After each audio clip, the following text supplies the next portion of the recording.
Welcome back to Vismayam news 24. இன்றைய நாளுக்கான குவைத்தின் செய்திகளை பார்க்கலாம்.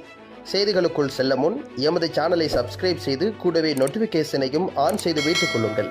நாங்கள் பதிவிடும் வீடியோக்களை தவறாமல் பார்க்க முடியும்.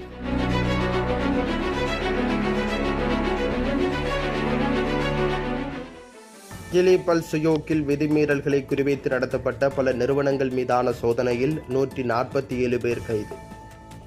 குடியிருப்பாளர்களின் பாதுகாப்பு மற்றும் அதனை அச்சுறுத்தும் கடுமையான மீறல்கள் மற்றும் எதிர்மறை நடவடிக்கைகளை நிவர்த்தி செய்வதற்கான தொடர்ச்சியான கூட்டு முயற்சிகளின் ஒரு பகுதியாக பதில் பிரதமர் ஷேக் ஃபஹத் யூசுப் சவுத் அல் சபாவின் நேரடி மேற்பார்வையின் கீழ் ஒரு விரிவான பாதுகாப்பு பிரச்சாரம் நடத்தப்பட்டிருக்கின்றது.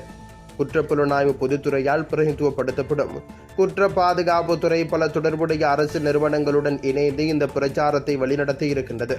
இது ஜிலிபல் சுயூக் பகுதியில் உள்ள குடியிருப்பு வீடுகளுக்குள் இயங்கும் அங்கீகரிக்கப்படாத வணிக நிறுவனங்களை குறிவைத்து நடத்தப்பட்டிருக்கின்றது.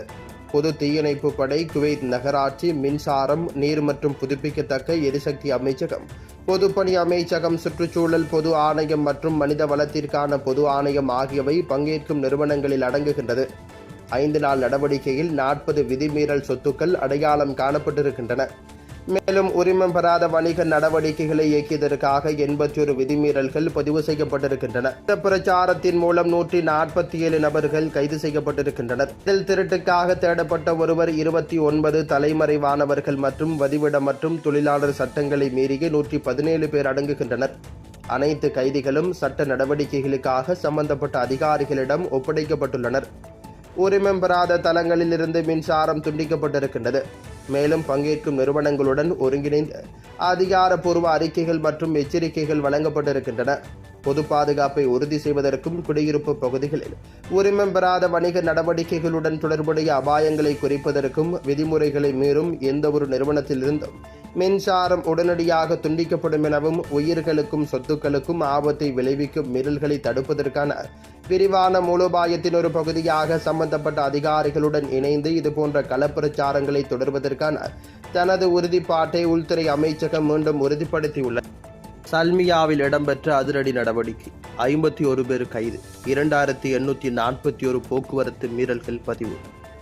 பொது பாதுகாப்பை உறுதி செய்வதற்கும் சட்டத்தின் ஆட்சியை நிலைநிறுத்துவதற்கும் அதன் தொடர்ச்சியான முயற்சிகளுக்கு இணங்க உள்துறை அமைச்சகம் வெள்ளிக்கிழமை அன்று சல்மியா பகுதியில் பரந்தளவிலான பாதுகாப்பு மற்றும் போக்குவரத்து பிரச்சாரத்தை நடத்தியிருக்கின்றது.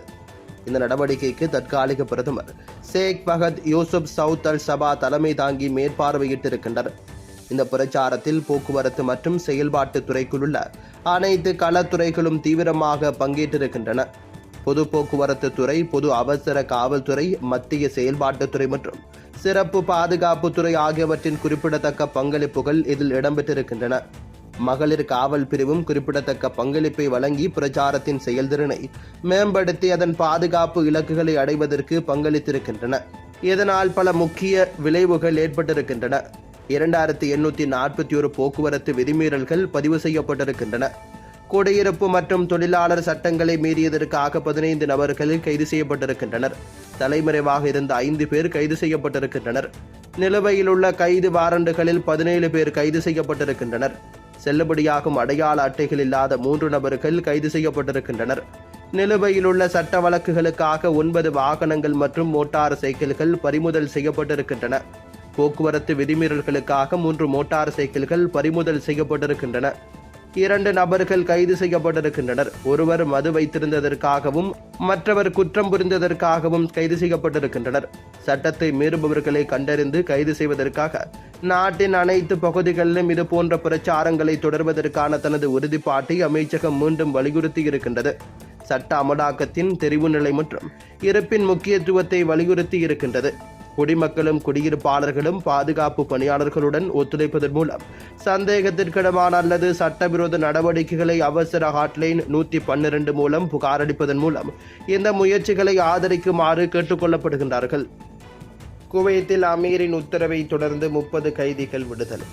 ஆயுள் தண்டனையை 20 ஆண்டுகளாக குறைக்க வேண்டும் என்ற மாண்புமிகு அமீர் ஷேக் மெசான் அல் அஹமத் அல் ஜாபர் அல் சபாவின் உத்தரவுகளின்படி மத்திய சிறையில் 20 ஆண்டுகளுக்கு மேலாக சிறை தண்டனை அனுபவித்த 30 கைதிகள் நேற்று விடுவிக்கப்பட்டனர். குவைத் சிறைச்சாலை பொது நிர்வாகம் 17 குவைத் குடிமக்களை விடுவித்ததாகவும் அவர்கள் 5 ஆண்டுகளுக்கு மின்னணு கண்காணிப்பு வளையல்களை அணிய வேண்டி இருக்கும் என்றும் பாதுகாப்பு வட்டாரங்கள் அல் ஜசீராவிடம் தெரிவித்திருக்கின்றன. கூடுதலாக 13 வெளிநாட்டு கைதிகள் நாடு கடத்தல் சிறைக்கு மாற்றப்பட்டனர். அவர்கள் நாட்டிலிருந்து வெளியேற்றப்படும் வரை காத்திருக்கின்றனர். தண்டனை அனுபவித்து வரும்போது கூடுதல் குற்றங்களை செய்ததால் மற்ற 5 கைதிகளின் விடுதலை இன்னும் பரிசீலனையில் காணப்படுகின்றது. ஆயுள் தண்டனையை குறைப்பதற்கான முடிவு அரசு பாதுகாப்பு அல்லது உளவு வழக்குகளில் தண்டிக்கப்பட்டவர்களுக்கு பொருந்தாது என்று வட்டாரங்கள் தெளிவுபடுத்தியுள்ளன. ஈராக் படையெடுப்பின் போது குவைத்தின் இடைக்கால அரசாங்கத்தின் முன்னாள் தலைவரான அலா ஹுசைன் மற்றும் பாத் ஆட்சியின் போது ஈராக் மீது உளவு பார்த்ததாக தண்டிக்கப்பட்ட மற்றொரு குடிமகன், தேசிய காவல் படையின் அதிகாரி போன்ற தனிநபர்களும் இதில் அடங்குகின்றனர். ஆயுள் தண்டனை வழக்குகளை மறு ஆய்வு செய்யும் ஒரு குழு தகுதியுள்ள ஒவ்வொரு கைதியும் அறக்கட்டளை அமைச்சகத்திடமிருந்து மறுவாழ்வு ஆலோசனை சான்றிதழை பெற வேண்டும் என்று கட்டாயப்படுத்தி இருக்கின்றது. கூடுதலாக கைதிகள் வெளிநாட்டு நிறுவனங்களுடன் எந்த தொடர்பும் கொண்டிருக்கக்கூடாது மற்றும் மாநில பாதுகாப்பு குற்றங்களில் ஈடுபடக்கூடாது. ஆதாரங்களின்படி நீண்ட காலம் விடுவிக்கப்பட்ட வெளிநாட்டு கைதி கொலை குற்றத்திற்காக 33 ஆண்டுகள் சிறை தண்டனை அனுபவித்த எகிப்திய நாட்டவர் என தெரிவிக்கப்படுகின்றது.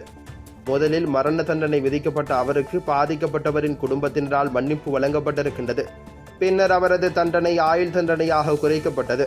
குவைத் குடிமக்களில் நீண்ட காலம் சிறையில் இருந்த கைதி போதைப்பொருள் கடத்தலுக்காக 27 ஆண்டுகள் சிறையில் கழித்தவர். விடுவிக்கப்பட்டவர்களில் பெரும்பாலானோர் கொலை குற்றத்திற்காக தண்டனை பெற்றவர்கள் ஆவர். குவைத்தில் இன்றைய தங்க விலைகளை பார்க்கலாம். 24 காரட் ஒரு கிராம் ஒன்றுக்கான விலை 33.16 குவைத் தீனார்களாகும். 22 காரட் ஒரு கிராமுக்கான விலை 30.41 குவைத் தீனார்களாகும். 18 காரட் ஒரு கிராம் ஒன்றுக்கான குவைத்தின் விலை 24.87 குவைத் தீனார்களாகும். குவைத்தின் இன்றைய நாணய மாற்று விகிதங்களை பார்க்கலாம். குவைத் தீனார் ஒன்றின் இலங்கை பெறுமதி 974.74 ரூபாய்களாகும். குவைத் தீனார் ஒன்றின் இந்திய பெறுமதி 278.63 இந்தியன் ரூபாய்களாகும். குவைத் தீனார் ஒன்றின் பங்களாதேசி டாக்காவின் பெறுமதி 395.94 பங்களாதேசி டகாஸ் ஆகும்.